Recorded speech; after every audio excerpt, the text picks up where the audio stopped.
Hello, everybody. Scott Welle. Hope you're having a great day. And I got a question from one of my email subscribers named Will on pace versus heart rate on tempo runs. And I'm just trying to put some content out here for you guys to help you out. But it's a common question that I get. And I always say that it's good to have multiple measures and multiple things that you're looking at and to know how they kind of relate to each other in terms of training, whether we're talking about running or whether we're talking about triathlon. So really, to keep it simple, there are three basic pieces of information that you can look at when you're training, and they're RPE, heart rate, and pace. I'll just go through it. Well, I'll start out with RPE. RPE, if you're not familiar with that term, rating of perceived exertion. This is kind of the low-tech way to train. It's basically just how hard does it feel like I'm exerting myself during a given workout.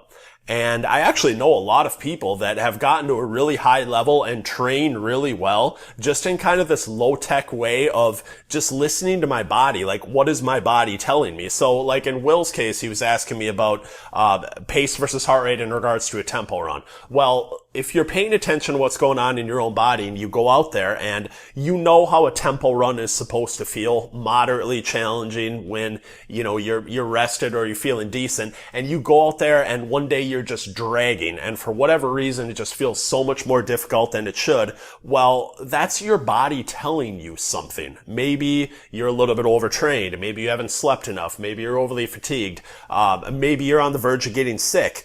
And I think sometimes in the world of technology and training computers, it can be really easy to lose sight of just how does this feel? Like, how am I perceiving my exertion and my effort during any given workout? So it's just always good to pay attention to that. And I'll just let that flow right into pace, which is obviously a lot of the way that people kind of monitor their workouts. But I feel like that can be both a blessing and a curse, where so many people are just kind of glued to their wrist, glued to their GPS, and they're just constantly looking at their pace on any given run or any given bike as far as what they're doing. And that's fine. There's not a more probably objective measure as far as the work you're doing and what it is that you're doing than looking at your pace. But you do have to pay attention to not only that RPE that I said, but also your efficiency. And when I talk about your economy of movement, and I try and talk about some of these different things, running, biking, swimming,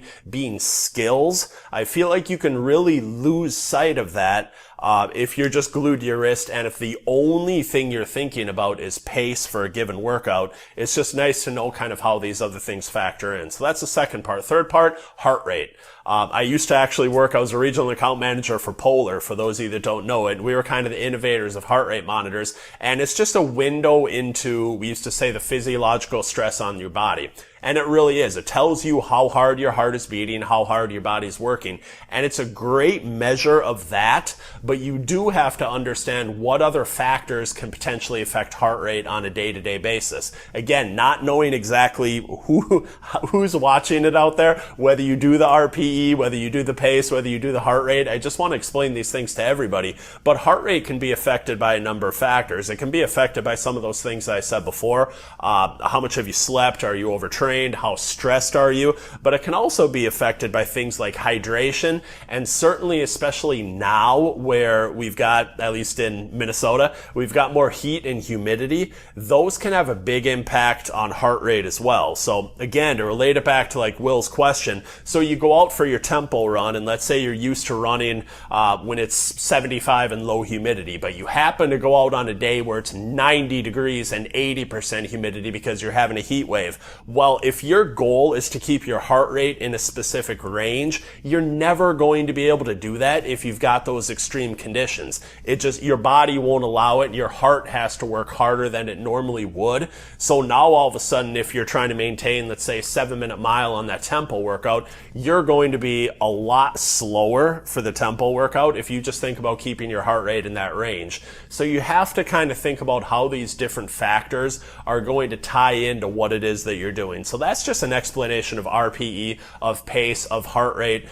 Just to tie it back to the kind of the tempo workout part of it, I always like to monitor pace as far as what I'm doing on tempo workouts and certainly on interval workouts. I think it's the most objective way to do it. I think it's the best way to do it, kind of regardless of what type of conditions I have in terms of weather and things like that, and assuming I kind of know my body and I'm not overtrained, I will go out there and I will focus on those things in regards to those workouts. But I love looking at heart rate on longer workouts, kind of what most people know as LSDs, either on the bike or on the run, as well as recovery workouts, because what it does is it forces me to stay slow. So I know that if I need to, let's say, keep my heart rate in a range of 100 to 100, well, let's say 140 to 145 beats per minute. Well, that's going to keep me from going a little bit faster than I should, and kind of save me from myself sometimes, because when I used to get overtrained a lot and I was kind of ridden with injuries and things like that,